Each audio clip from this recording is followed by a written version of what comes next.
Did you celebrate Tortilla Day? No, it was yesterday. Tortilla chip day.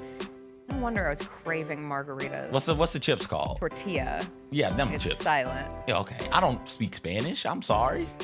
It's a pretty common known word. Yeah, Jessica, I'm a dumbass. Haven't we established that? I don't know what more I have to do. I mean, I feel like there was always that annoying kid in class who'd be like, can I have some tortilla chips? But you just said it organically, authentically you. Tortilla. I don't know. Tortilla. No, I did not celebrate Tortilla Chip Day. Oh, that's unfortunate. Is it Tortilla Chip Day or just tortilla in general? It was Chip Day. Because I do love a tortilla wrap. What's that? You know what I mean? Like a chicken wrap or whatever? Yeah. I got you. I follow.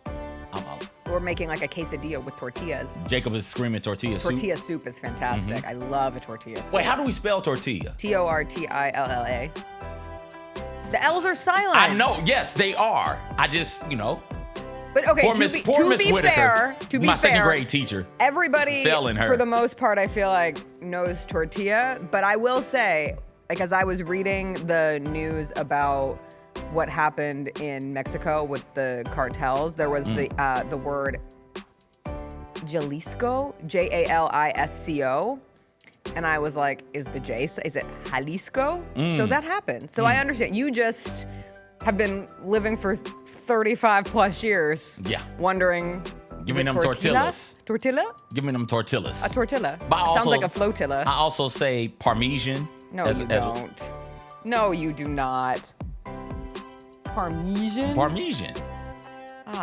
So I would kill to see you at the greatest restaurant in town, Olive Garden.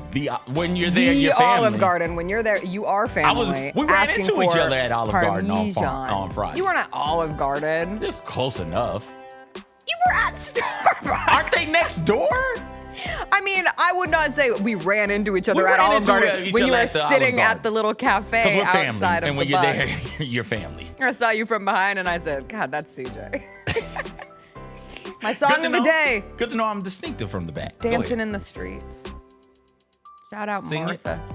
There'll be music playing. Oh, okay, got It's you. a great song. It put me in banger. a good mood. It felt like it was a summer day. What's up, everybody? It is Wednesday, February 25th. It is going to be a good day. Jessica Benson with you from the Grind City Media Studios in Memphis, Tennessee. CJ Hurt behind the glass coming up on today's show. Another Grizzlies game day ahead. Grizzlies Warriors tonight at FedEx Forum. We have a special guest joining us in studio. Chip Williams, your favorite draft analyst, will join us to talk future potential Grizzlies, his favorite picks in this year's NBA drafts, and some undercover gems that he has discovered throughout his process so far. We will have DeAngelo Williams as he joins us each and every Wednesday, and then we'll do some WTF. I have been waiting nearly a week to talk about Punch the Monkey, the most important story on the internet over the course of the last few days. He is adorable. I would die for him. We'll get into that. Did they change the formula of Reese's peanut butter cups? And more important stories in WTF. It is a Wednesday. You know what we say.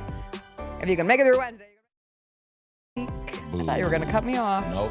Wow. I don't have the heart anymore. That's gross. I don't. You're gross. Are you ready to transform your pool into a stunning oasis? At Mainland Pool Service, they're a family-owned business committed to keeping your pool looking pristine all year round. They believe that pool care should be proactive, not reactive, which is why their skilled team handles everything from routine cleaning to complex issues with precision. They prioritize clear communication and personalized solutions to exceed your expectations. Join the Mainland Pool Service family today and experience the difference their expertise and dedication can bring to your relaxation retreat. Contact them now at mainlandpoolservice.com. Jeff Dunham, Artificial Intelligence, his all-new tour. Just don't have. You're the other white meat.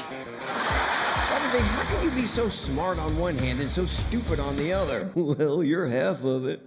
I realize I could have avoided all this years ago with one simple word. I do not.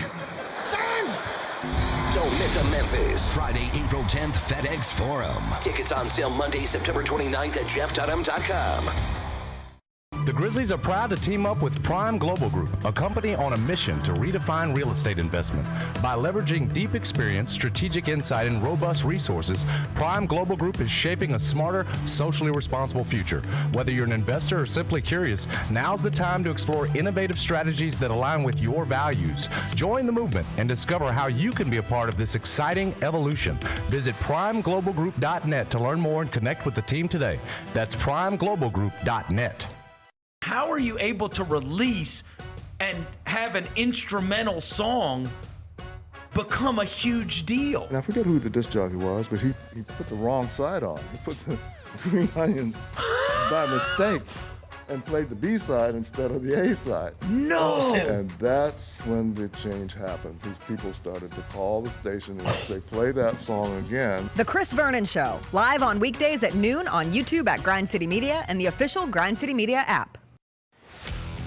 Let's face it, there's a lot of trash talk in basketball, but the great teams let their performance do the talking. Like Ford F-150 with Pro Power on board, a class-exclusive industry-first feature that turns your truck into a mobile generator and leaves the competition speechless. Ford F-150, official truck of the Grizzlies. Greatness starts here at your Mid-South Ford dealer. Class is full-size pickups under 8,500 pounds, GVWR. Kroger shoppers and Grizz fans. One exclusive last-minute discounted ticket deals texted straight to you. Sign up with the new Kroger Buzzer Beater deal. Fans can sign up by texting Grizz to 636-479 or visit your local Kroger store in the Delta Division and scan the QR code. By signing up, you agree to receive recurring automated promotional and personalized marketing text messages from the Memphis Grizzlies. Consent is not a condition of any purchase. Message frequency varies. Message and data rates may apply.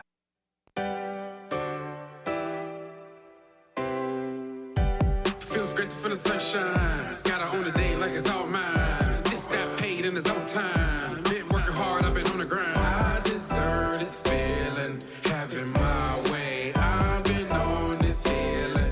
This is my day. The sun's out, let's have a little fun now. I wanna let it all out. That's what it's all about.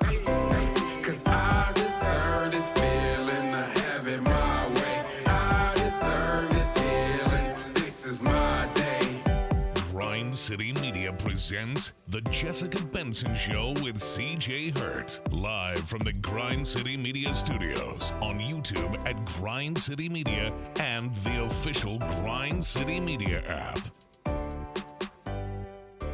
What's up, everybody? Happy Wednesday. I hope you are making it through your week. It is a big day ahead. CJ, I know it is an especially big night for you.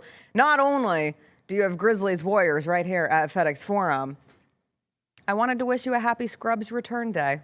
Thank you. I won't be able to watch it live. I'm so sorry. Because I'll be here, but I am going to record it and watch it as soon as I can. I can't wait. It's going to be great. Have you already heard the stories? Morning. You know, they do.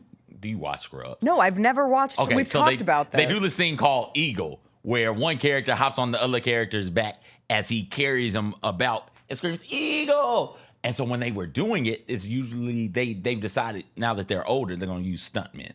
And so now they use a stuntman. And when they tried to do the Eagle, the stuntman fell, maybe on purpose or on accident. I can't remember. But either way it goes, the stuntman on the back ended up really breaking like stuff in his face. Okay. And so they were like, yeah, that's the only time we're going to do Eagle this season, unfortunately. Wow. All the stories already. Chris got really excited about it. I feel like I've missed, I only have room for so many medical shows in my life and, you know, The Pit nowadays. I used to watch Grey's Anatomy, but I just missed the boat on Scrubs. You probably wouldn't like it because you don't like the silly, goofy sitcoms. That's not true. I was just that is not true, and I can tell you why I emphatically know that to be the case, because we're watching Shrinking, which is not a sitcom per se, but it is silly and it is goofy and it's cheesy as hell. And last night's episode that we were watching, episode 2 of the latest season, directed by Zach Braff. Okay. So all of a sudden, Zach Braff's everywhere back in my life. So like Ted Lasso, people are involved in the Scrubs reboot. Oh, so like, look at all this, and Ted Lasso people are involved in Shrinking, so we've got all this crossover going on. Well, I'm happy for you. Give it a try. Maybe I will watch it following what is sure to be another excellent night here at FedEx Forum. First 4 episodes, you'll know. Like, okay, am I in on this or not? And it's It's half hour, which with commercials is like 24, 25 minutes. It's Like a piece of cake. Easy viewing. Grizzlies Warriors tonight. Yay. 6:30 tip. Okay. Can I get an emphatic yay? Yay! 6:30 tip. I think 6:30 tips are my preferred tip time. I've really done a lot of thinking of it. Selfishly, I would love 6 o'clock, but I know that's too early for many people because they cannot get off of work and into the arena by 6 o'clock. But 6:30 gives you an extra half hour of cushion, and it all gets us into bed at a reasonable hour. So when I'm the NBA commissioner, games will be moved from the standard general time of 7 to 6:30. But for now, 6:30 is an off time. So a reminder for people coming tonight. You can also get your tickets with that nice little link we've got right there, 30% off. Grizzlies, Warriors. Warriors on the second night of a back-to-back. They lost to the Pelicans last night. They lost to the New Orleans Pelicans last night. Yes, CJ, they sure did. I watched them beat the Nuggets. Like, so did I. Pull away from the Nuggets. And then I watched them. We couldn't watch. We tried to pull it up last night, but unsuccessfully. They did lose to the New Orleans Pelicans last evening, 113-109. Bad loss for the Warriors, who are squarely in the play-in tournament, but are obviously trying to find their way into the top 6. That's not the way you do it, losing to the New Orleans Pelicans. Why? And you're my Warriors expert because you're connected to Chris Luther, Mr. Warrior. It is a plight himself. that I accept. Why? Never mind Kuminga now. He's gone. He had a great game last night. Why isn't Podziemski better? Or like Chris Luther's been asking that question for a long time. There are moments like, oh my gosh, look at Pod out there working. Pod is good. And then there are other times like, oh boy, I get Pod out of the game. What is going on? Why can't they get more consistent play out of those types of dudes? I think they would like to ask the same question. Moody, goofy player. One from Michigan, shoots all the time, got punched in the face. Why am I blanking on his name all of a sudden? Draymond punched this cat in the face. Oh, Jordan Poole. Back in the day. Back in the day, right? But still, like back in the day, this is like, I don't know, man. I just feel like some of these dudes should be a bit better than what they are. And they come into Melton town. Had a nice game in a season that has turned into an unexpected, consistent trip down memory lane. Like the memories are flowing all the time of the good old days. DeAnthony Melton will be back in the building tonight. Always one of my all-time favorites. He had 28 points last night, but again, they did lose. So the Warriors now in 8th, 2.5 games behind the Suns, 4.5 games behind the Lakers, who lost to the Magic last night. That was a bad loss for the Lakers. Luka Doncic passed up a potential game-winning shot. Passed it to LeBron James, and LeBron James missed it. But Luka had a wide-open shot. It was an odd highlight that crossed my timeline this morning. That was just an odd game right there at the end. The last 4 or 5 possessions were really odd. LeBron James gets an easy put-back dunk with less than 30 seconds left to take the lead, and then you get Paolo Banchero on pretty decent defense by Luka, like good enough. He takes a contested jump shot from the elbow, which a shot I guess he feels like he can make, and he can. There's nothing you can really do about it. If you're Luka, you get the miss, you don't get the rebound, and there's a nice the ball bounces about all over the place. I think 3 different hands touches it before it ends up in somebody's hand, Wendell Carter, and he puts it up and takes the lead, and then that play to end it was a pretty intense game. It has struck me, and with the Warriors coming to town tonight, it is that constant reminder of the aging stars of the game. And the Warriors are without Steph. Like, he missed the last 5 games going into the All-Star break. They're hopeful that he can return sometime soon, but the priority is to have him healthy for the postseason. He's dealing with a lingering knee issue. But I did just find myself either watching LeBron not take that shot last night, but still, being effective for the Lakers. The idea of Steph Curry now 30, I think he turns 38 next month, still being such an important piece for the Warriors.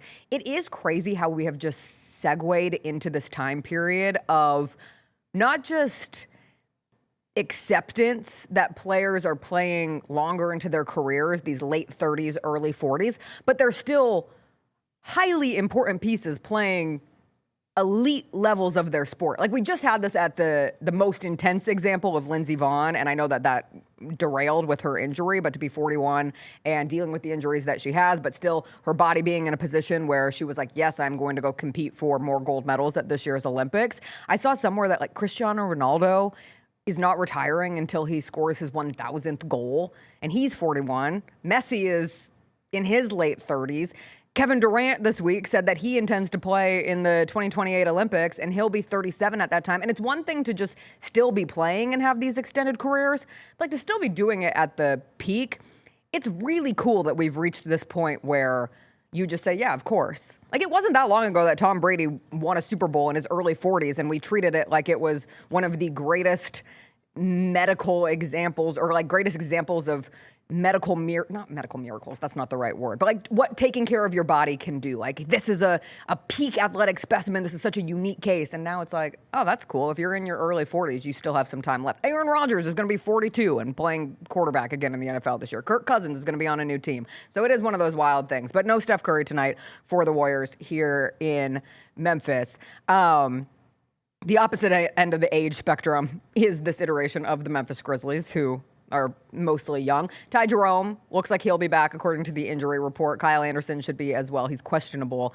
Cedric Howard is still out. I know he was at practice yesterday, is making advancements, is trending in the right direction, but what that means as we exist in this particular part of the Grizzly season timeline, who knows? Still without Santi Aldama, still without Brandon Clark, still without Zach Edey, no John Morant, no Kentavious Caldwell-Pope. And the odds of March are close. And with that being the case, is Al Horford playing? Because he didn't play last night, so I would assume he comes yes. alive this time of the year. I don't know what it is about March. He takes it back to 2007. Al Horford, man, didn't he drop 22 the other day? Yes. Did he drop? He dropped 22 against the Nuggets yes. game. Yeah, like come on, man. Yes, come on, tough. March Al Horford, no matter what age, is a tough player to match up with, especially for a team with no real big. How on earth would I talk about all of those aging superstars and forget Al and not Horford. Include 39-year-old Al Horford, who's just consistent as consistent can be? We'll see if Kristaps Porzingis plays tonight. The injury report, the Warriors hadn't. He's played a game for the Warriors. When I checked the NBA injury report, the Warriors had not submitted theirs yet this morning. So no, they're going to be motivated. A classic battle between one team that has everything to play for and another that is playing for the sake of development, for the sake of the game. Again, it's not if you win or you lose. It's how you play the game. And I do think there is some general frustration, and it certainly boiled over when you lose to the Sacramento Kings. Just the idea of how much can you develop accurately, maybe is the right way to put it, when you don't have a big on the floor, when you're not able to run more traditional rotation so that everybody can be in at least something close to the position that they would be in long-term situations for this group. And that will continue for now because you have repair on this 10-day. We'll see what they do with the next 10-day contract. But at least if you get Kyle Anderson back, you do have the Warriors. Yes, they have Al Horford. If Porzingis plays, he's obviously on the taller side as well. But at least the Warriors are a smaller team that you can try to function against. So we will see how that goes. Did you watch any college basketball last night? I did not. I missed it too. I did not. The only thing I saw before I went to bed, BYU was down like 35 to UCF. Hey, and they only lost 97-84. To UCF? But to UCF. UCF is a tournament team. We talked earlier this week. You said you were concerned about BYU as a team. We focus on AJ DeMonsa. Not concerned about him. 29 points, 8 rebounds in the loss. Looking great. BYU as a team has some significant issues. Listen, when the brackets come out, you know somebody's got to get upset. You're taking them down? I don't know if BYU's going to make it out of the first round, the first weekend, in my bracket. UCF is a tournament team, I think. Mm-hmm. They're not great. They'll be, I guess, one of these maybe double-digit seeds, something like that. And if you can't beat that, we saw Kansas lose to Cincinnati, so want to pump the brakes maybe a little bit. But we've also seen Kansas go out there and beat Houston. Right? We've seen Kansas go out there and beat a BYU team. BYU doesn't have a whole lot of really good wins. I can't think of many of them. Certainly not as many as their peers. This is a team that is extraordinarily gettable because outside of DeBansa and the guard, why am I blanking on his name? He's the third, whatever his name is, maybe Williams the third or something like that. Outside of those two, they've got nothing. Not a whole lot of anything. And you can get them to take bad shots, force shots on the offensive end, especially if you can find a way to corral and contain DeBansa. He can only score so much. Unless he's going to go for 60, I think BYU's going to struggle in the tournament. The other big college basketball storyline last night, Arizona avoided an upset, but Miami of Ohio, if you have not been paying attention, is on a quest for a perfect season, and they are now 3 games away because they beat Eastern Michigan last night, 74-64. They are 28-0. The Redhawks, 28-0 after a win in Ypsilanti. I never know how to pronounce it. Ypsilanti. Maybe. But I say Parmesan. And you say tortilla. Tortilla. So it's Ypsilanti to you. When I was there, I called it Ypsilanti. It's Ypsilanti to you. I saw a graphic that ESPN put up last night. Teams to start 27-0 or better since 1980. Gonzaga in 2020, 2021, and they finished as runners-up. Gonzaga in 2016, 2017, they finished as runners-up. Kentucky, 2014, 2015, made it to the Final Four. Wichita State, 2013, 2014, made it to the round of 32. Illinois, 2004, 2005, they were runner-ups. UNLV, 1990, 1991, made it to the Final Four. So, Miami of Ohio could be the next quest of a team to make a long run. Your take. And I'm going to get them up out of here also in the first weekend. I do think they've reached the point where, like, if they weren't to win the MAC tournament, they are a team that you would still give a bid to. It's not like I've gone deep into the throes of the bracket busters, but you can't start a season 28-0 and not make it to the tournament. That's an impressive feat in itself. In Ypsilanti? Ypsilanti. That's a hard one to say. Yeah. As Jacob is saying in my ear, they played 0 quad 1 or did he say quad 2? Quad 1 or quad 2. No quad 1, no quad 2 wins. They're 48th in the net. Yeah, but they're 28-0. Fine. Everybody schedule New Jersey Institute of Technology so we can all get to be 28-0. They're 120 minutes from history. Okay. That's great for them. But to Jacob's point, they got 1 quad 2 win, and that's over Akron, a 76-73 win.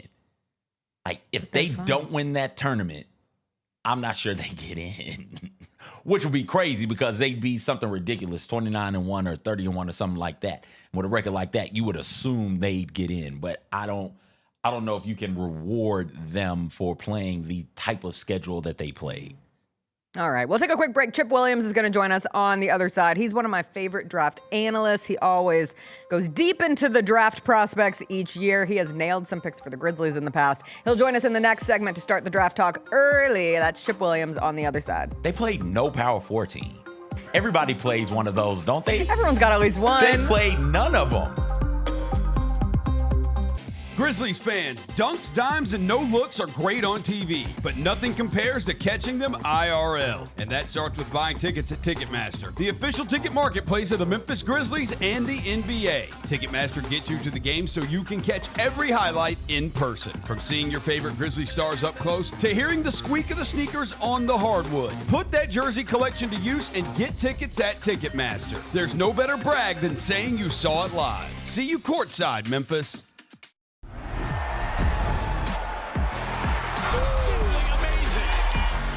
Wells, a rhythm 3. Yes, sir! That's an exclamation point on this game. Grizz fans, defend your home court from pests with Terminix. Before cockroaches, spiders, and mice show up, Terminix it with our pest-free 365-plus year-round protection plan. Visit Terminix.com today and enter code SAVE50 at checkout to save $50. Terms apply. Go Grizzlies! I risk my life to tell y'all these truths. Cat Williams is back. Brand new material, a new tour, and the same legendary laughter he's delivered for decades. Nick Cannon got 136 children, Jesus. Did you know that? Always classic. Always Cat. White people are friendly. You can call them at 3 o'clock in the morning with the wrong number and they won't even be mad at you. Hello? No, I'm sorry. No Shaquita here. The Golden Age Tour.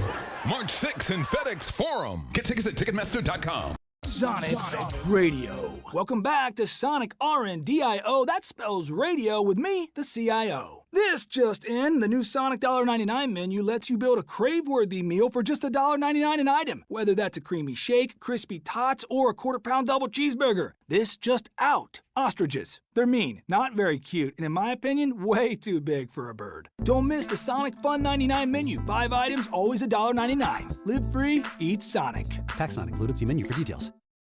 Own the 2025-26 Grizzlies season with the 10-game Flex Pack, the ultimate way to catch all the action on your terms. Choose your favorite matchups from intense rivalries to weekend thrillers and customize your pack to fit your schedule. With 10 games to pick, you'll never miss the moments that matter most. Visit Grizzlies.com/packs today to build your perfect ticket pack and cheer on the Grizzlies your way. It's your team, your season, and your schedule. So don't miss out.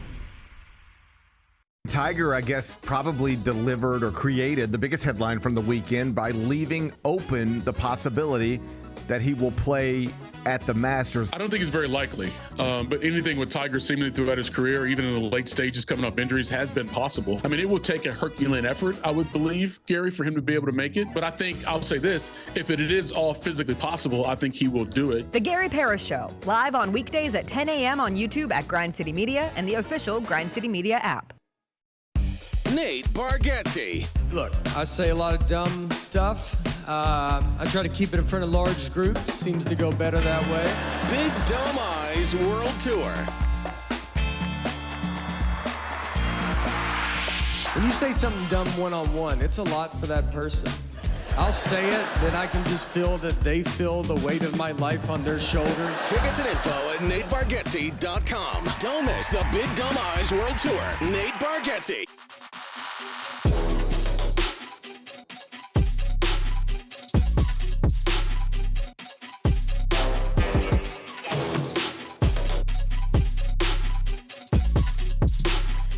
Welcome back. I call him your favorite draft analyst.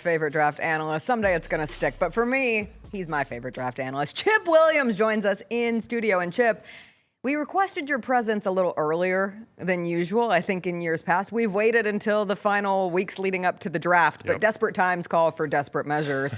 How have you found your draft process maybe being expedited in a way? As a Grizzlies fan, you obviously do this because you enjoy scouting draft talent and watching college basketball and college players and whatnot, but you are a Grizzlies fan as well. And so now through the lens of, this takes on a new meaning. It does, yeah. I mean, I think if you'd asked me like which pick's going to be really high back in the preseason, I'd be like, oh, well, the Suns fell apart or something, or I don't know, maybe the Magic had some injuries like they've been prone to do. But turns out it looks like it's going to be the Grizzlies pick that's going to be the high one. So I've definitely dove in to some of the higher tier guys more so than I have maybe in years past through a Grizzlies lens, right? Like who might work well with Zach Edey, who could complement Cedric Coward. So, it's definitely changed the process a little bit. What do you think is the biggest need for the Grizzlies? Ooh, talent. I mean, just I think I have a ton of faith in Zach Edey being a floor raiser and then to some degree a ceiling raiser as well. We need to see it in the playoffs, right? But so I think that he probably, I feel the best about being a future all-star, kind of a building block guy. Coward, very, very close right behind. But at the end of the day, like you have reset from we're trying to win a title in the next couple of years to we're in a talent accumulation phase of team building, right? So I don't, especially with a really high pick, I don't factor in need a ton. Obviously, you maybe don't want to draft another like 7'4" center. It'd be fun to watch, but like if you're trying to win, maybe just keep that to one. But everything else is like whoever the best guy is, just go get them, right? Just add better players to this roster. Who is the best guy to you? Man, you're going to get me in trouble, Jess, already. Yes. So for me personally, I still am going to stick it out with Darryn Peterson. Okay. I think that there's a great Bill Russell video on YouTube where Bill Russell may be the greatest defensive player to ever live. And he's sitting down, I forget who he's being interviewed by, but he looks at the guy and he says, what these young guys got to understand is the game has been and always will be about getting the bucket. And no one does it better than Darryn Peterson. Yeah. I mean, I know that like it's been frustrating. Some of the media stuff I think has been pretty wild. I think he's a very quiet, reserved guy, and he's legitimately dealt with hamstring problems. And anyone who's ever had a hamstring problem knows it's very hard to be at your best athletic self if that's not right. And so I think you go back and look at some of his stuff, like the prolific prep and like what he was doing against the best of the best high school teams. It wasn't close. Like, it really wasn't close. He looked like a different guy. Like, he just teleports all over the floor. And then the shot making is as good as any prospect I have legitimately ever seen. Like, the game's about a bucket, and Darryn Peterson is as good as anyone at that. And so I think some of the stuff's been frustrating with, like, he can't access that extra level of athleticism that we've seen him have. Like, when he's in a pick and roll, he has a hard time right now turning the corner, and he used to do that consistently. So, yeah, for me, it's still Darryn, but, like, Cam Boozer's incredible. Like, maybe having the best statistical season a freshman has ever had with the advanced stats we have going back to 2008. And then A.J. DeBonsa, talk about getting a bucket. That guy with his herky-jerky, wild, just you can't stay in front of me, he also gets a bucket. So, like, they're all three tier one guys for me. And from my draft philosophy and kind of the way I evaluate stuff, the tiers are far more important than the individual ranking. And at some point it becomes, you know, who's making the selection, what do they value, and what do they need as a team? But for me, just best talent, still Darryn Peterson. So who is that next tier for you? Because many people have the top three, if not top three, top two. But I do feel as if Cam Boozer has elevated himself into being in that tier. It's almost like he was bored. I hate using that word, but he was just so consistent and so efficient that you almost were like, well, it's just not as electrifying as Darryn Peterson and A.J. DeBonsa, but he's right there with them. So then coming out of those three, there's such belief that a team could find a true star, an all-NBA caliber-like player in that next grouping. What does that grouping look like in your terms? Yeah, it's really exciting. I think it starts right at the top with Caleb Wilson, and he is really knocking on the door to being that tier one guy. Really unfortunate that he broke his hand and is going to be out for a little while for North Carolina. But I think what's fascinating about a guy like Caleb Wilson is, like, there is so much skill to the body type that he has. Like, he's kind of built, I don't think his arms are quite as long, but he's kind of built like Jaren Jackson was at Michigan State. Very skinny. And I'm so used to a guy with that body composition passing like Jaren, where it just kind of takes him a minute to process what's going on. Maybe not the best pass. All of a sudden, you see Caleb Wilson, he'll block the shot, grab the ball, run the transition by himself, and then whip a one-hand cross-court pass to an open guy for a three. And it's like, whoa, I did not know that guys that look like that could do that as a teenager. So that's usually something that's learned over time. So he's right at the top of that tier two for me. And then you start getting into some of these really interesting point guards. Houston's Kingston Flemings is a guy that I really like. I think it says something to me, just kind of anecdotally, that a coach like Kelvin Sampson, who really values veteran leadership and just big, tough guys that are no fun to play against, he's kind of given the keys to a freshman in Kingston Flemings, who was not the most heralded freshman. Like, he was ranked highly, but played on the Puma circuit, which is not nearly as it doesn't get quite as much attention as EYBL or the Three Stripes for Adidas. So he was a little under the radar, but has come into Houston and just been an absolute general. He creates turnovers on defense, and he avoids turnovers on offense. And if that's the baseline for a point guard, it's a really good start, and then you can build off that. There's some guys that, like, a couple older guys I want to mention too. One is Bennett Sturts at Iowa. You just kind of watch him play, and he thinks the game in a way that really the defense just can't catch up with. He's always a step or a step and a half ahead of the next play. He's a good enough athlete too, but, like, you couple that with the incredible shot making that this guy has, I'm not the biggest comparison guy, but kind of reminds you like Brunson at Villanova, some of the stuff that he's able to do, the craftiness. And then one guy who the kind of mainstream consensus I don't think hasn't caught up to yet is Dalen Swain at Texas. Texas it's just not a very well-constructed team this year.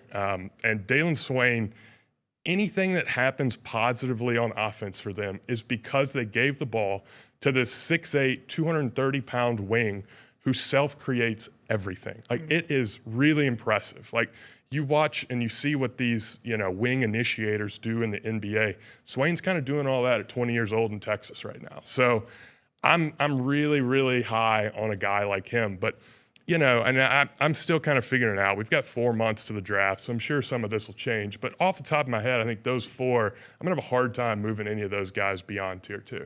You might have just answered this question, but you can either expand or if there's someone else.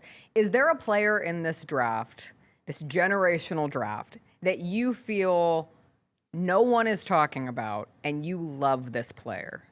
That's a good question. I mean, Swain absolutely fits that for me. I'm trying to think if there's another guy that I could throw out there. There's some fun ones like Morez Johnson Jr. at Michigan. Hey!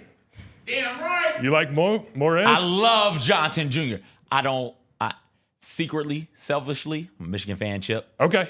I would like for him to stay in that late first, early second round and say, you know what? Let me come back for a season. But when you see him play, man, he's somebody who is a bucket around the rim.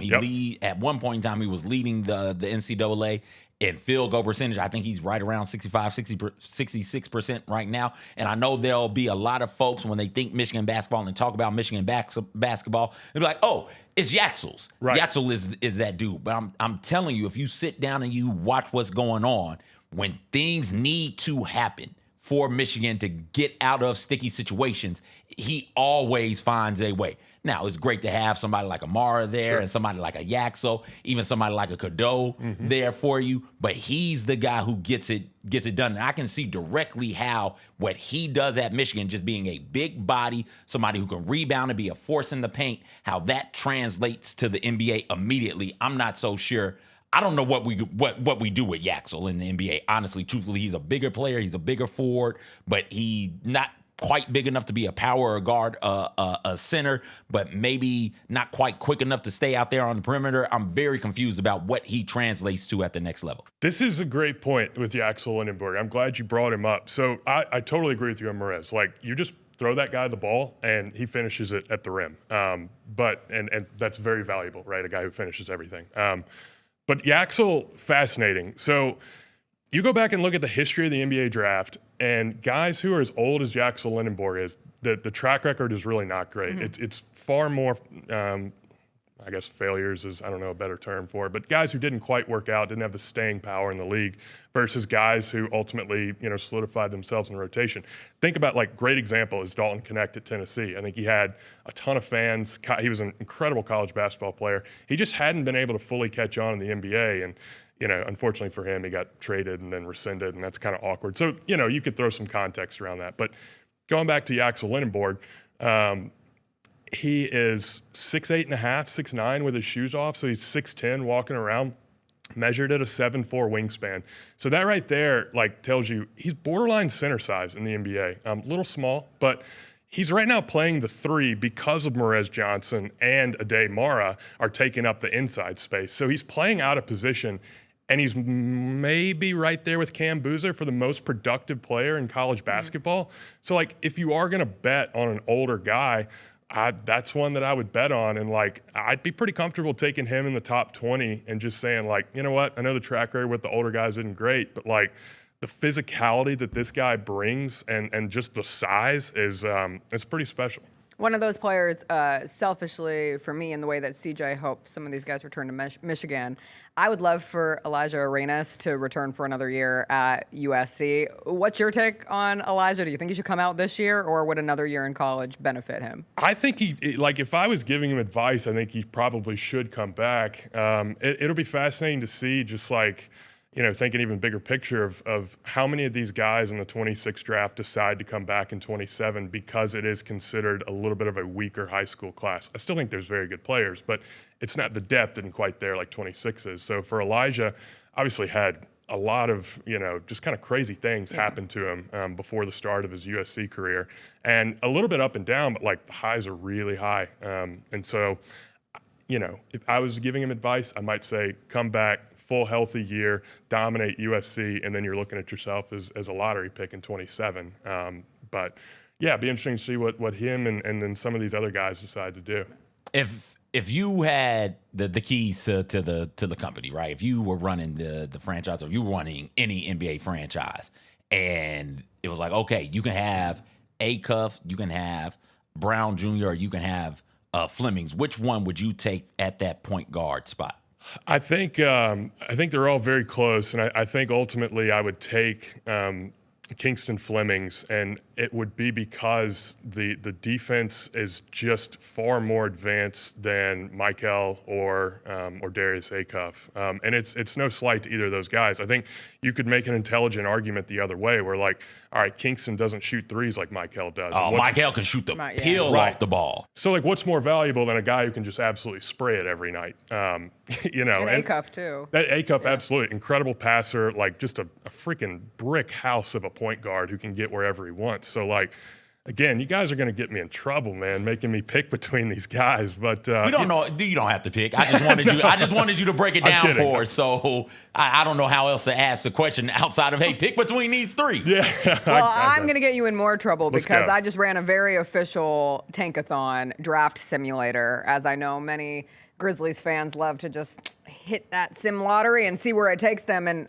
maybe the Grizzlies should take me with them to the lottery because with the number 1 pick, the Memphis Grizzlies should select. You would take Darryn Peterson, no brainer in this situation. It's not a no-brainer, but yeah, I would, because I also envision Cam Boozer and Zach Edey just absolutely mashing people for 35 minutes a night and just being smarter than everyone else on the court. But yeah, I think I'd take Darryn Peterson. And then in this sim, the Magic pick would be at 17. Yeah.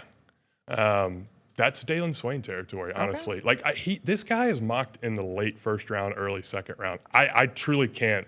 I can't wrap my mind around it. Another guy I'll mention too, Nate Ament at Tennessee. Like, he had really high hopes and expectations coming in, got off to a slow start, and has been awesome since conference play started. And I think that maybe some people haven't quite caught up to, like, they just kind of wrote him off early, you know, and he's played a lot better recently. So if he falls that far, like, yeah, I'll take the 6'10" shooter, you know, sounds great. Well, we're going to have you back.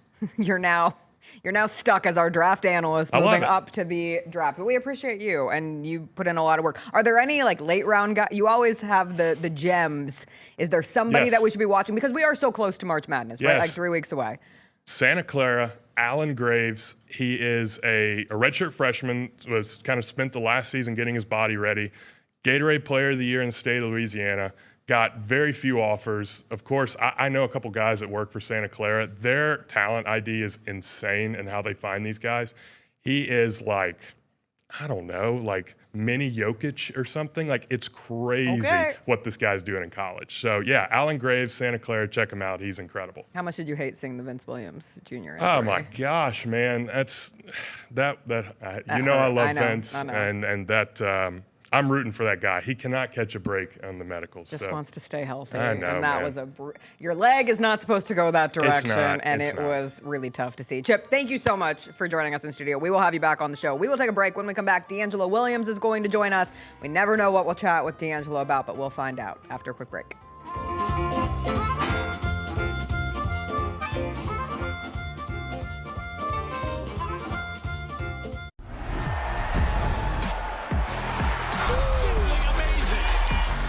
Wells, a rhythm three. Yes, sir! That's an exclamation point on this game. Grizz fans, defend your home court from pests with Terminix. Before cockroaches, spiders, and mice show up, Terminix it with our pest-free 365-plus year-round protection plan. Visit Terminix.com today and enter code SAVE50 at checkout to save $50. Terms apply. Go Grizzlies! The long goodbye begins. A very special evening with Journey. Final Frontier Tour.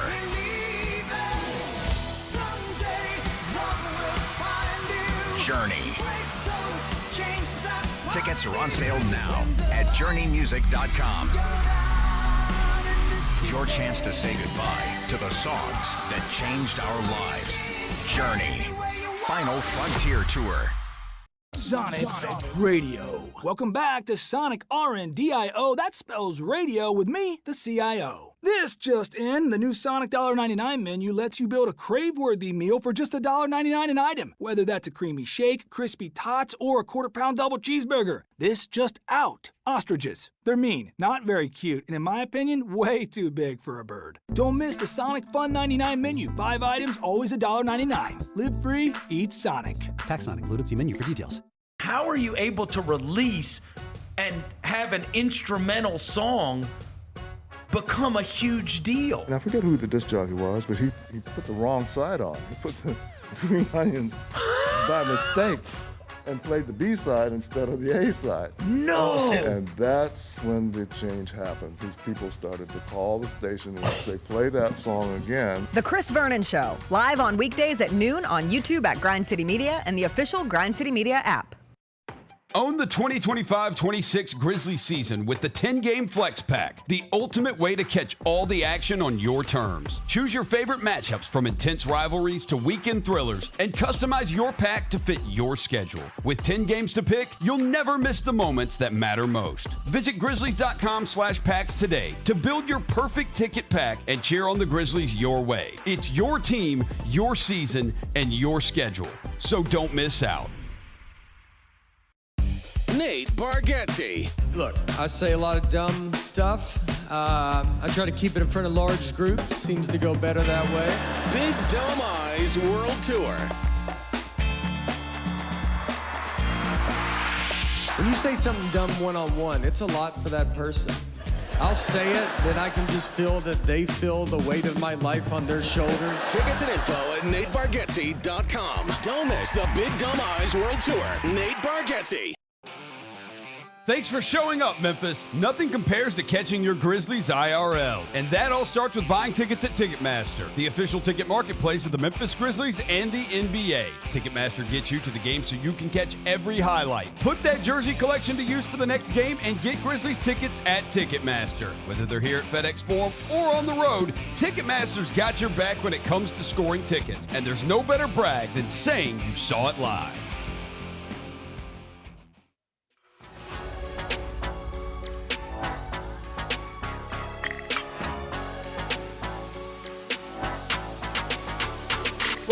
Welcome back. It's Wednesday. That means it's time to catch up with DeAngelo Williams. He joins us every Wednesday. He joins us now. DeAngelo, where can we find you this morning?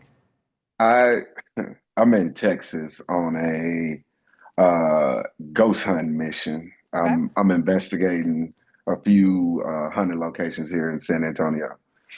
What are they? What do they entail? What are these ghosts all about? So the first one was the Beauregard Mansion.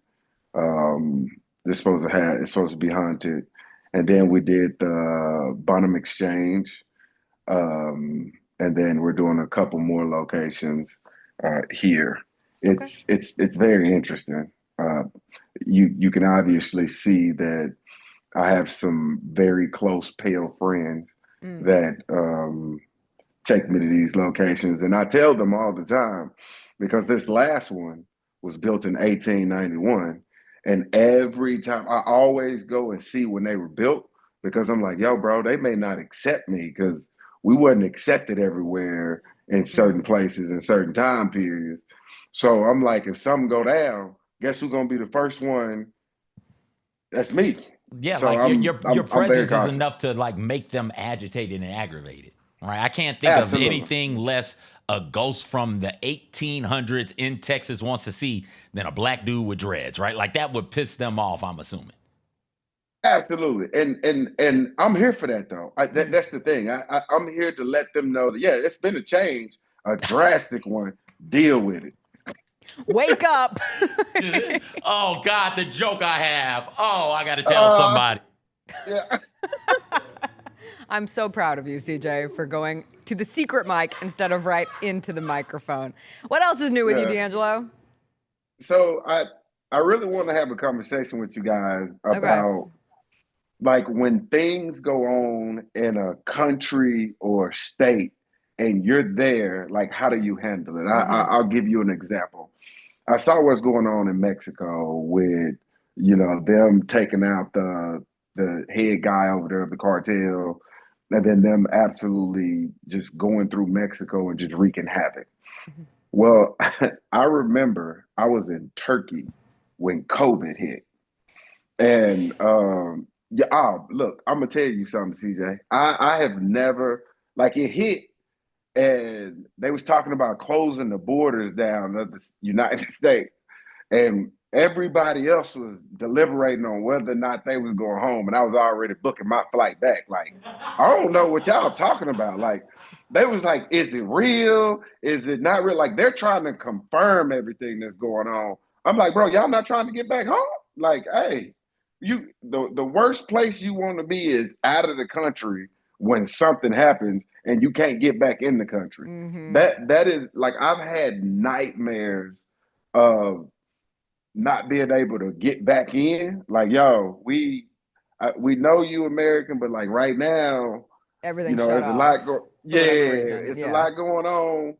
You can't get back in right now, but once this is all over, like riding this out somewhere else in an unfamiliar place and unfamiliar territories, not knowing like your surroundings, I'm one of those. I don't know about y'all. When stuff pop off, I need to be in my comfort zone because I know what I need to do, how I need to do it. When they say shelter in place, I know exactly where I'm sheltering in place. Now, when I'm out of the country and you say I got to shelter in place, I can't shelter in place. I don't know where to shelter. That's what I'm saying. Like, I don't know what's safe. So then there's other things that are compounding.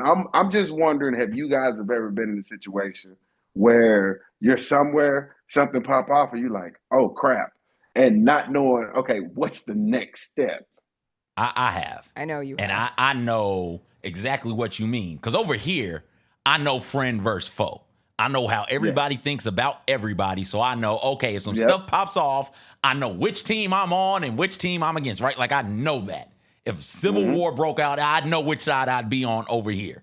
We went to East Africa, 2 years ago? We're in Kenya.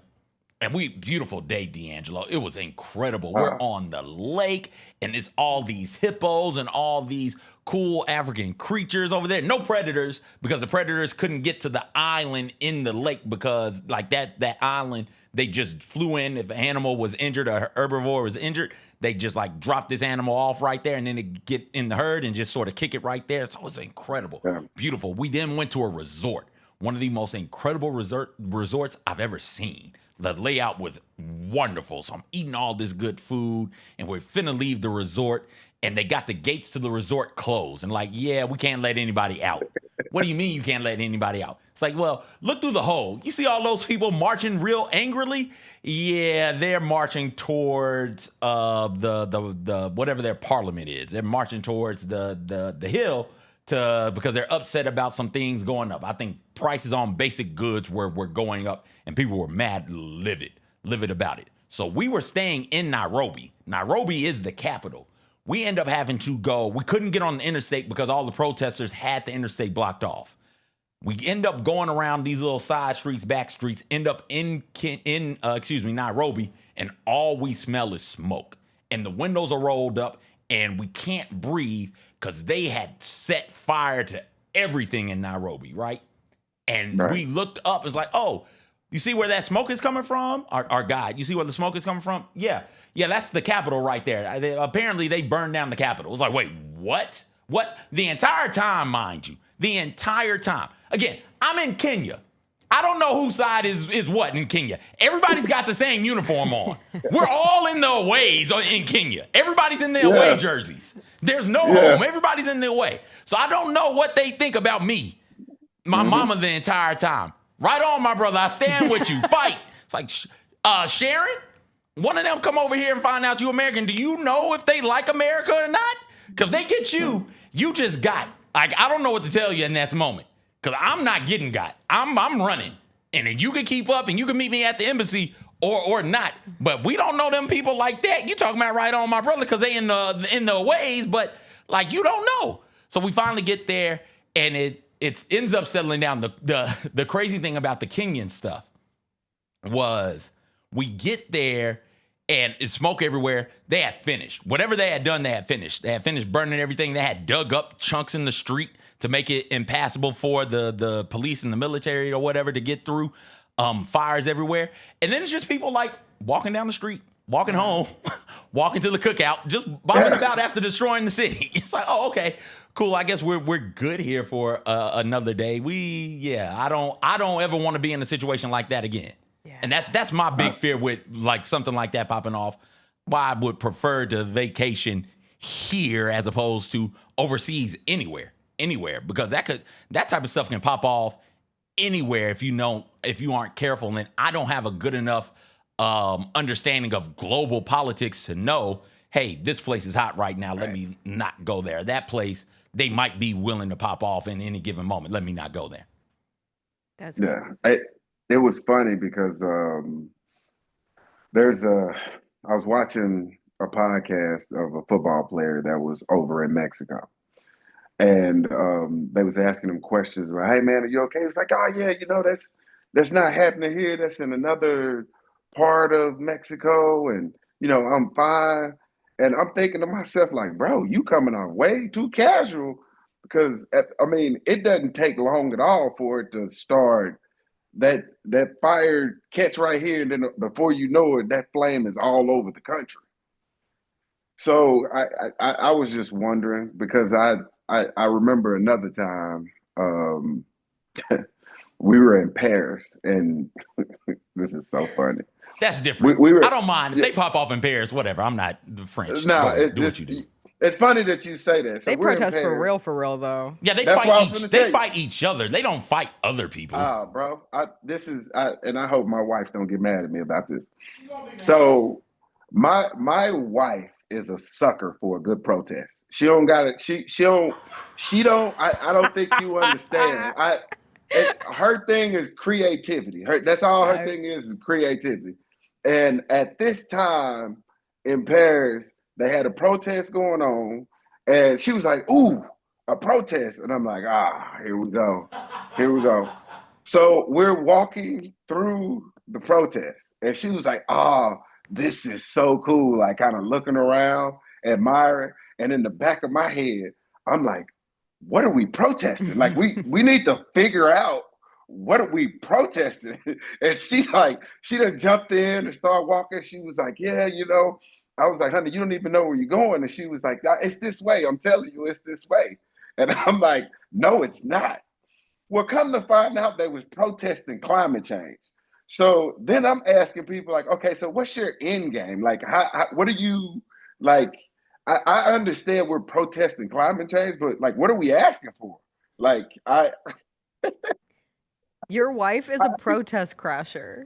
Like, we have wedding crashers, we have funeral crashers. Your wife is a protest crasher. Now I'm sorry. I'm just picturing your wife, DeAngelo. Y'all are in Charlottesville, Virginia, and just like, oh, look at them go. Look at the tikis. Those are cool. Let's go. What are you guys protesting today? Just in general, what are y'all I love the whole vibe you guys got going on. It's cute business casual. I rock with it. So it's kind of one of those things when I see a protest, I'm like, here we go. I will say, DeAngelo, my favorite thing when obviously you want everyone to be safe, and that's the most important. But then I think about like the people who travel and think that they're better than other people because of the status that they have while traveling. And when the Mexico thing started, a lot of people were sharing like Marriott subreddit posts about people who were stuck at their resorts. And I found this one that was going viral earlier where this is a legitimate post from somebody in Puerto Vallarta. And the caption is, Westin Puerto Vallarta won't honor late checkout with streets closed. I am Platinum Elite, over 1,000 lifetime Marriott nights. PV is on fire due to the cartel setting cars and buses on fire all over the city. The airport is closed. Ubers and taxis are not running. I asked for a 4 p.m. checkout, which I'm entitled to based on availability. They won't extend past 2 p.m. and said we would have to use the hospitality suite. We are supposed to be leaving for Bucarios this afternoon, but that isn't looking very good. Worst Bonvoy property I have ever experienced. I don't think anyone will be checking in today, so there's no reason not to at least extend us to 4 p.m. How can I make this about me?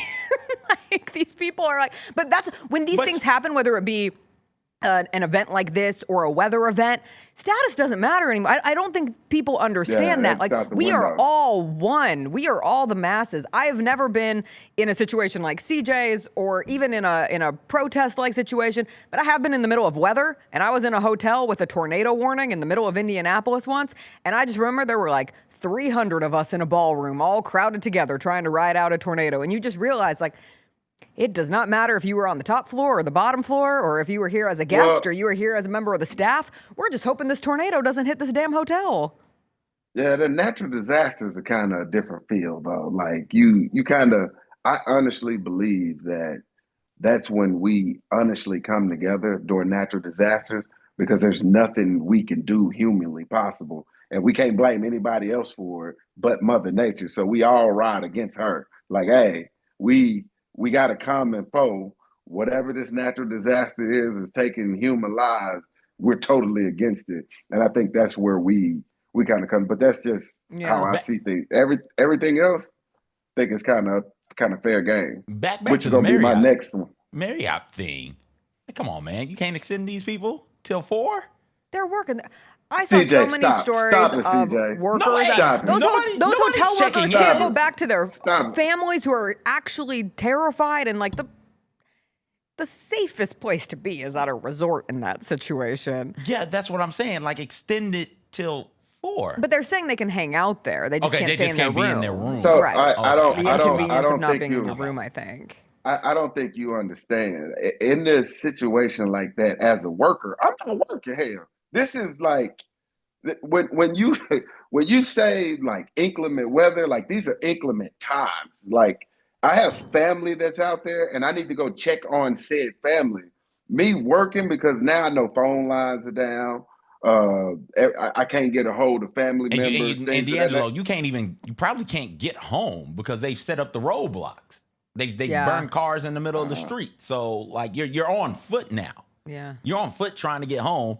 And I think the last place you want to be is on foot around the cartel when they are pissed the hell off. Yeah, no. Yeah. I don't think you want that.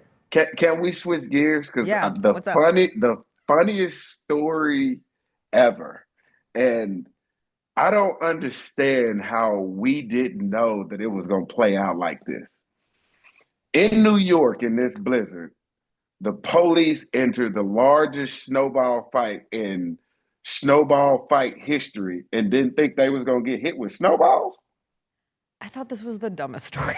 Wait, what happened? Yesterday. Wait, what? I You missed didn't this hear time. this? No. There was this And I need to massive- check on Megan too. There is this massive snowball fight in New York. Okay. It wasn't in Central Park. I think it was in Washington Square Park, if I remember correctly.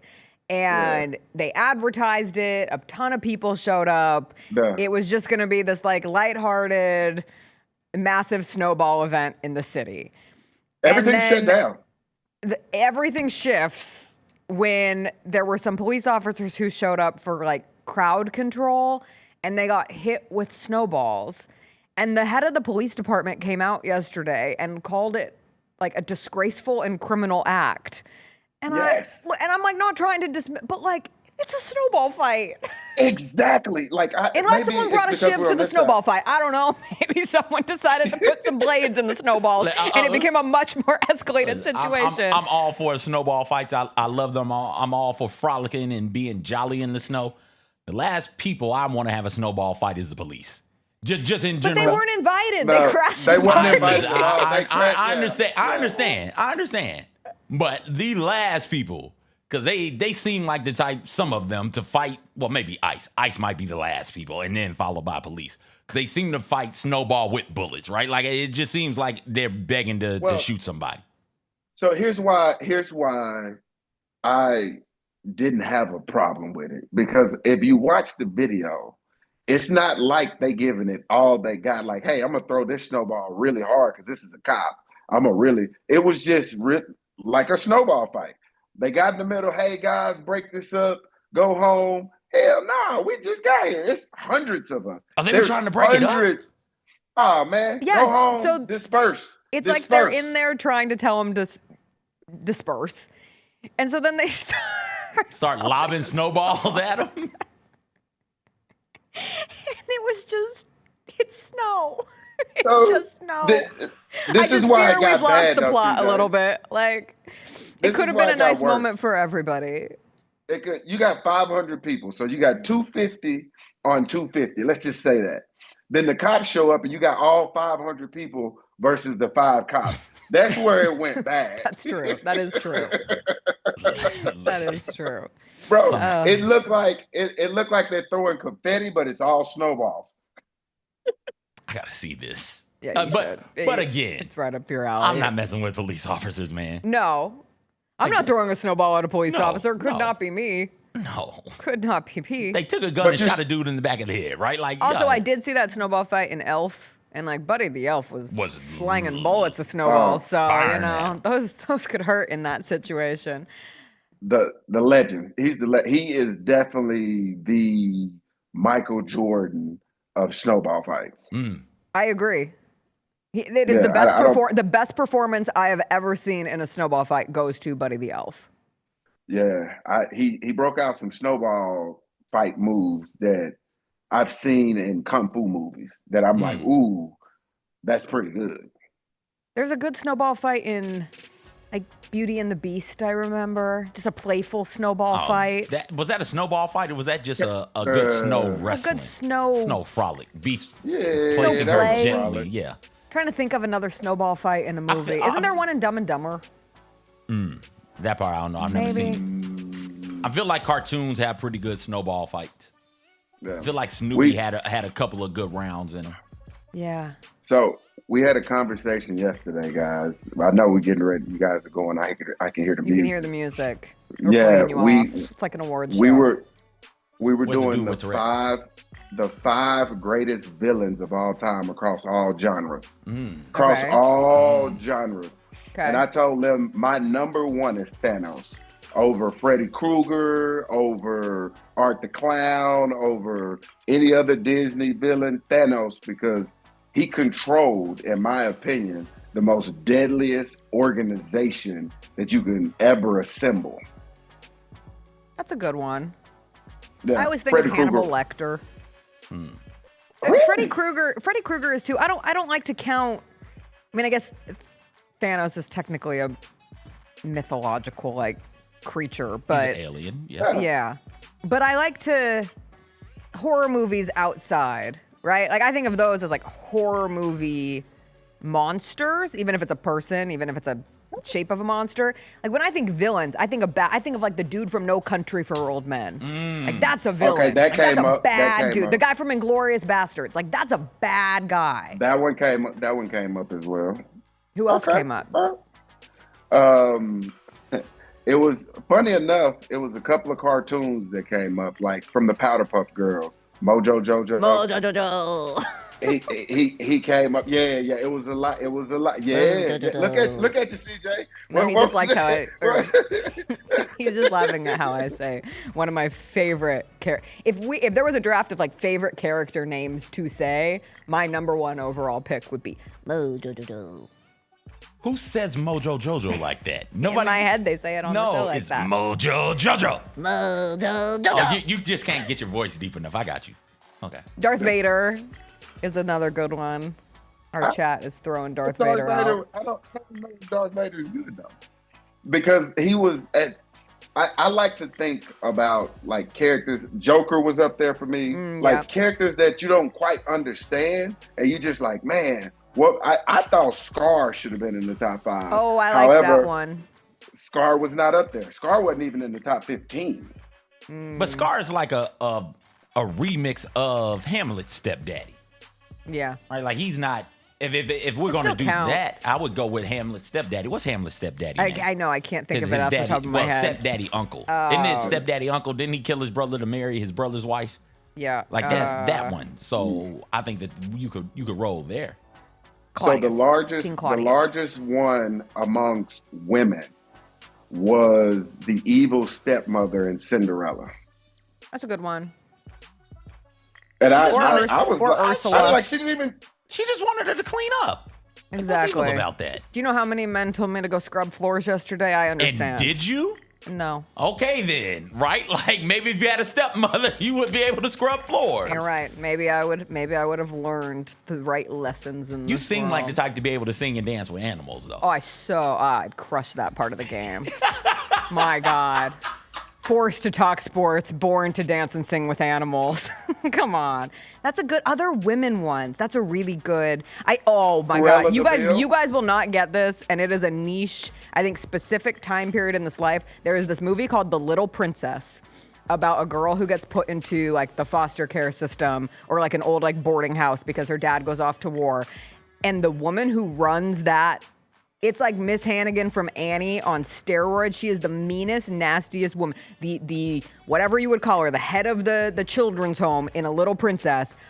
Worse than an evil stepmother, worse than Ursula, worse than anything. Worse than the Trunchbull? Yes. Okay. She makes because the Trunchbull is terrifying. Yes. But is such a over characterization. Okay. It's like a hyperbolic character. Gotcha. This lady is just real, mean, nasty.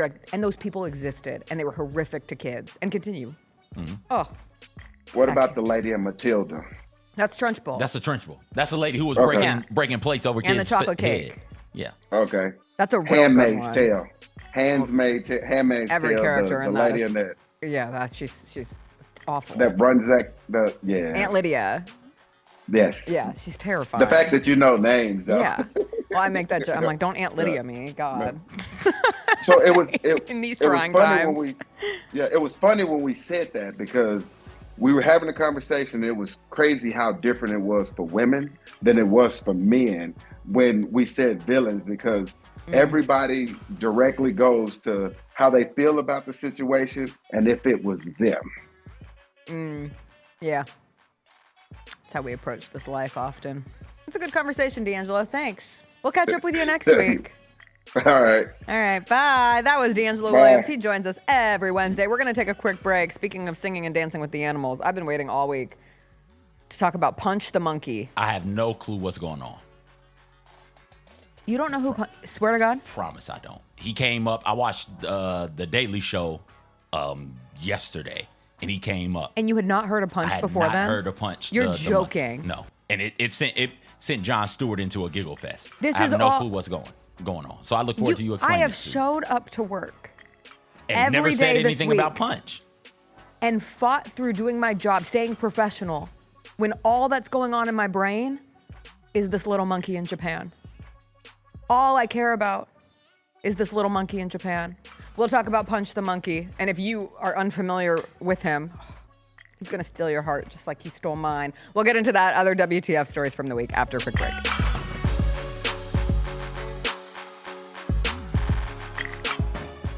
The heaviest metal credit card of all time. Rumored to be one of only 18 in existence. Plated with the very same tungsten that forged the International Space Station. And wielded at business dinners like a samurai sword. It's a classic corporate power move. But the real power move? Having end-to-end visibility on your most critical shipments. FedEx, the new power move. Kroger shoppers and Grizz fans. Want exclusive last-minute discounted ticket deals texted straight to you? Sign up with the new Kroger Buzzer Beater deal. Fans can sign up by texting Grizz to 636-479 or visit your local Kroger store in the Delta Division and scan the QR code. By signing up, you agree to receive recurring automated promotional and personalized marketing text messages from the Memphis Grizzlies. Consent is not a condition of any purchase. Message frequency varies. Message and data rates may apply. Thanks for showing up, Memphis. Nothing beats catching your Grizzlies IRL, and nobody knows that better than you. So next time you want to hit up a game, Ticketmaster's got your back with tickets to every upcoming matchup. Whether you're catching the Grizzlies at home or on the road, you'll find tickets at Ticketmaster, the official ticket marketplace of the Memphis Grizzlies and the NBA. Keep putting that jersey collection to use and get Grizzlies tickets today. There's no better brag than saying you saw it live. See you courtside again soon, Memphis. Jeff Dunham, Artificial Intelligence, his all new tour. You're the other white meat. How can you be so smart on one hand and so stupid on the other? Well, you're half of it. I realize I could have avoided all this years ago with one simple word. I do not. Silence! Don't miss a Memphis. Friday, April 10th, FedEx Forum. Tickets on sale Monday, September 29th at jeffdunham.com. Tiger, I guess, probably delivered or created the biggest headline from the weekend by leaving open the possibility that he will play at the Masters. I don't think it's very likely, but anything with Tiger seemingly throughout his career, even in the late stages coming off injuries, has been possible. I mean, it will take a Herculean effort, I would believe, Gary, for him to be able to make it. But I think, I'll say this, if it is all physically possible, I think he will do it. The Gary Parrish Show, live on weekdays at 10 a.m. on YouTube at Grind City Media and the official Grind City Media app. Now that's the new edition way. I feel like there's another level we can take it to. What you think, Mike? 2 steps ahead of you, Slick. What's good, bro? What you doing, man? I'm in. Woman, you don't even know what I'm getting ready to ask you. Here's the vision. All three of us on the same stage every night. Gonna be crazy. No barriers, no separation. It'll be like 9 kings and a queen. The next level starts now.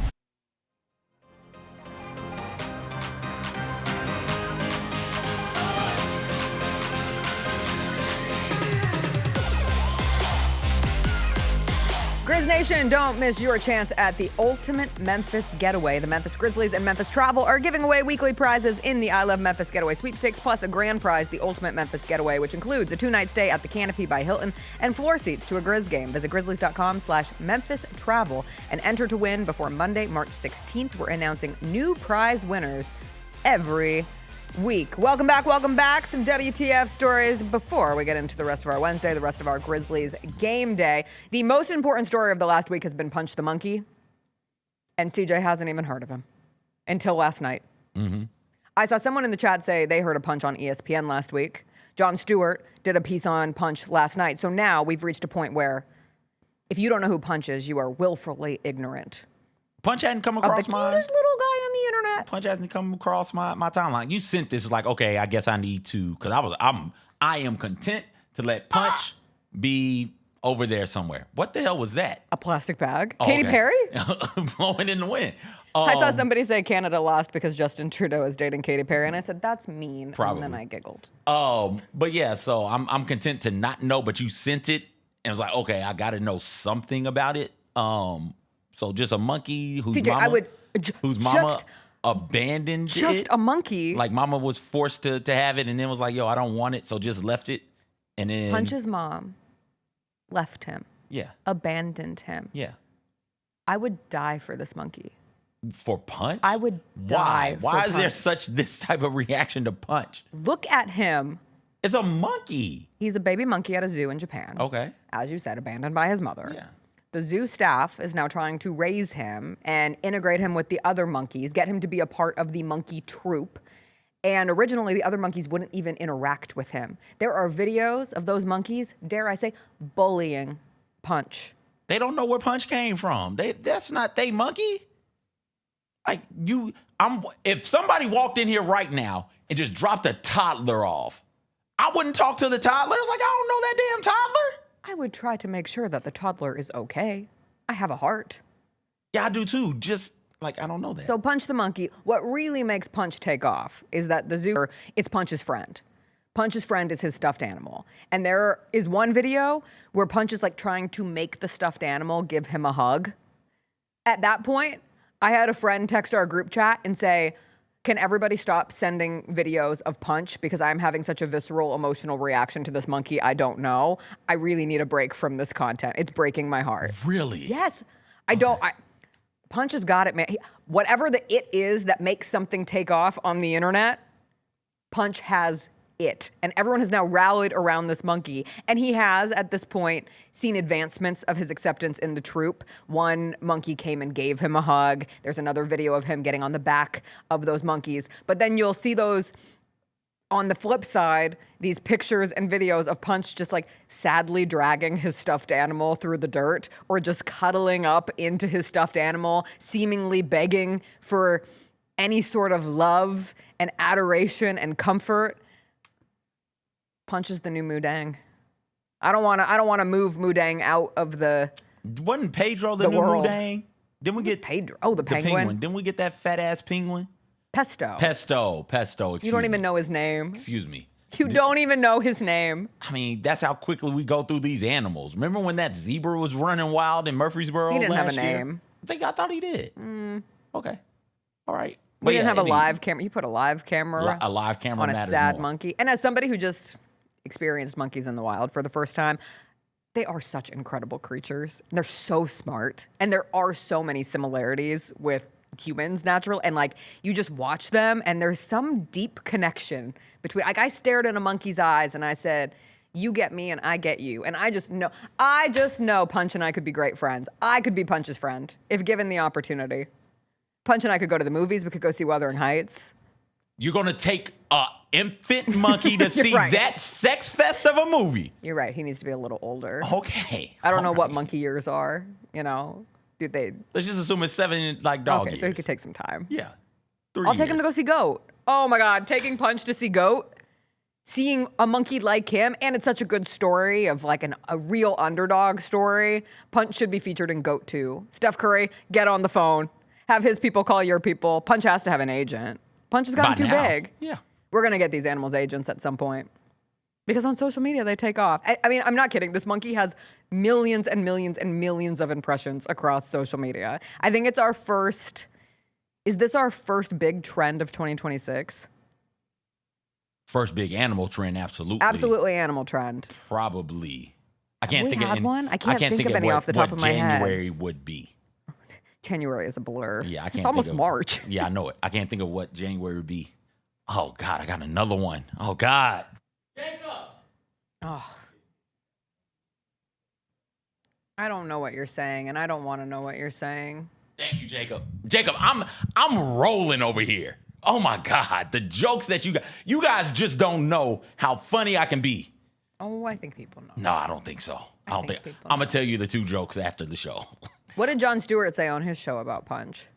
So Jon Stewart, you know, he does the Daily Show on Monday. So Monday he had a thing, and it was just supposed to be just a throwaway, not a throwaway joke, but just a joke to transition to something else. And he couldn't stop laughing about it. Basically, he talks about making his wife mad because he's like, yo, surely that monkey has done something.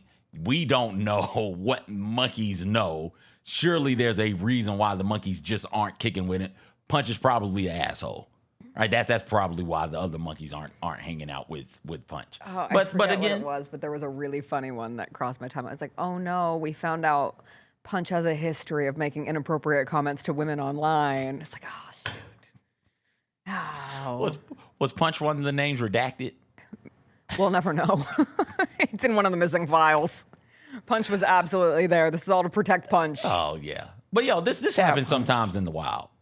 And you give it enough time. But again, just think about it. If you're just out and about kicking it with your friends and somebody just sits this random baby down next to you, you'd be like, yo, and then it just started crying. You'd be like, yo, at a certain point, yo, where the hell is this baby's mama? And then you go, okay, mama not around. Let us do something. There's a baby on it. the pit this season. Just a motherless, fatherless baby. Oh no. Yeah. The baby, and the baby is just kind of like seeping in the background of the stories. Every once in a while, I'll find myself thinking, "Where's the baby?" Oh no, they're gonna kill that baby. No, they're not. They're gonna. But there's definitely something wrong with the baby. Yeah, they're gonna kill that baby. Or there's something wrong with, I don't know. They'll work it in. I find myself counting down to Thursdays for the pit. Oh really? I have not had a TV show that does that to me. Like, and it's a combo of Traitors and the pit. Like my Thursdays, I haven't felt this way about Thursdays since TGIT. Like not since Shonda Rhimes had me sat for Scandal, Grey's, and How to Get Away with Murder have I felt this way about a specific day of television. And smart on them, it's Thursday. They're not even the same network, but they just happen to both exist really strongly in my lives. I'm happy that Punch has found a way into the community now. Me too. Like it's all going we want to see. Take a little bit of time, but get into the community. Someday and Punch then is he'll get be class rid of president. What happens to that bear? Or to the stuffed orangutan? It's a stuffed orangutan. Do you still have a stuffed animal from your childhood? I got brown bear sitting on my desk right now. Yeah. My Mutzi is a dog in a dress. Okay. And the dress matched my bedspread growing up. And I just noticed, I haven't thought about Mutzi in a really long time. And it sits like under I have a little side table by our bed, and it has the upper portion that I utilize, has a drawer, everything on top. And then there's a bottom portion that just kind of collects things. And that's where Mutzi is. And I looked her in the eye and I said, you've been here for a long time. When I got... literally since I was a baby. When I got with the wife, she had a couple of stuffed animals that she would sleep with. She had like 2 of them. But they were like small, like brown bears like this. But hers were like small. And she just curled up with them and hold them real tight. It's like, oh, okay, I guess we're... Oh, my dog's fur is like off. Oh. Yeah. It's like... I should bring it in to show Yes. you sometime. Like matted. Bring it just in. Balding in places. And I'll have that sucker forever. That's love right there. That is true, Pass true that down. love. That's a Benson heirloom. I saw something from Dunkin Donuts this week that they are trying. I didn't think this was real. So I thought it was a joke. Okay. And it's not. You can now get a bucket of coffee at some Dunkin Donuts locations. They're rolling this out in Maryland Massachusetts and New Hampshire to begin with, and only select locations. So people are going on scavenger hunts to find these buckets. But you can either get a small, which is 16 ounces, a medium, which is 24 ounces, obviously like a normal drink is what I'm talking about, a large, which is 32 ounces, and now you can get a bucket that is 48 ounces of coffee. What if I just rolled in here with a bucket of coffee? We'd have to have an intervention. I mean, it's almost like a diver's bucket. You need to put multiple straws in it, and everybody gets in on the coffee sharing, but that's gross. I only share beverages when I've had whatever is in the diver's bucket. 48 ounces of coffee. That's somebody's heart attack. Somebody's got to step in here and say, oh, wait. That might be a bit too much caffeine and sugar for everybody to handle. We don't need to be doing this. It's not that expensive. Bucket? It's $8 to $12 according to social media posts. A bucket of coffee. A bucket of coffee. Ain't no way in hell. If I see anybody drinking a bucket of coffee, I think I'm calling, like I'm calling Lakeside, because I think you need to be admitted. If you need a bucket of coffee to get through your day, there's something not right with you up here, and you've got to go get checked out. I need a psych eval on you. They're coming for the big gulps. They said 7-Eleven, watch what we can do. You've got a big gulp, we've got a bucket. A big gulp is just sugar, right? You're just going to get the sugars. You're going to get the diabetes. We'll chop your left foot off and you'll be fine. You think because of the caffeine? A bucket of caffeine? Like, people are going to be walking around here more jittery than what they typically are. You know my theory on certain people in Starbucks. They don't need a bucket of coffee. No, get out of here. If I see you with a bucket of coffee, I'm calling the authorities. I'm calling the authorities. Involuntary hold. You're a threat. Another story that came out this week. Brad Reese, the grandson of Reese's Peanut Butter Cup inventor H.B. Reese. What a family to be included in. The thing is, people would always think that your last name is Reese, and you'd be like, it's Reese. Isn't it? Reese? I think it's Reese's Reese's. Cup? So Reese's? it's Reese. Maybe it is. You know, Reese. I say tortilla, so Now I don't you know have what the me in hell my these thoughts. names I are. always say like Reese's Pieces, but now I'm realizing Reese's it's Pieces. Reese's. So Reese's it's probably Cup. Reese. Yeah. Plural. So it is Reese. Yeah. All right. H.B. Reese. I called him Brad Reese. You did. Brad Reese, the grandson of Reese's Peanut Butter Cup inventor H.B. Reese. He's criticizing the Hershey company for changing the recipe of peanut butter cups. And you know what? I think he's on to something. He is. He claims that the company quietly replaced the original milk chocolate and peanut butter with an inferior substitution that could be something like a compound coating or a peanut butter styled creme. But the accusation came after he bought mini hearts for Valentine's Day, Reese's mini hearts for Valentine's Day, and he thought that they were inedible. He said that the package listed them as chocolate candy instead of milk chocolate. And I think he's right. We had this conversation a while ago, didn't we, about the way that they've changed some of this stuff. Yes. And maybe we did, It's or maybe gotten I saw worse. it on last week tonight. I can't remember. I feel like we talked about it. Don't know if it was on air or not. But yeah, they've changed. Keep it the same packaging, but just change it from, like you said, from milk chocolate to chocolate candy or whatever it is, and you can get away with things. And they expect us, the consumer, to be none the wiser. And I stand with HB, my guy. Call them out. Bring back, make candy great again. Can we do that? Where was that at in the State of the Union? Why was he not talking about the candy crisis? And the chip crisis in this nation? What are we talking about? Cost of everything has gone down. Sure, whatever. I don't believe that, but cool if you say so. Can we talk about shrinkflation and chips? Because it's $8 for a bag of chips that used to cost $1.99. What are we doing out here? You want to know my most recent? I can't believe this cost this much money. Please share. When I had my food poisoning, bacterial stomach thing, whatever, we were at the airport and I couldn't eat anything, and so but I was hungry and I needed to put something in my system because I felt really weak, and so I was like scouring the airport for something that was appropriate. Couldn't find anything except for a plain bagel. Okay. No cream cheese. Okay. No nothing. A plain bagel. Run you $2.50? And a bottle of water. Oh, the bottle of water. So run you like $8? $13. $13. Not in my America. For a bottle of water and a plain Ain't no way in bagel. $13? $13.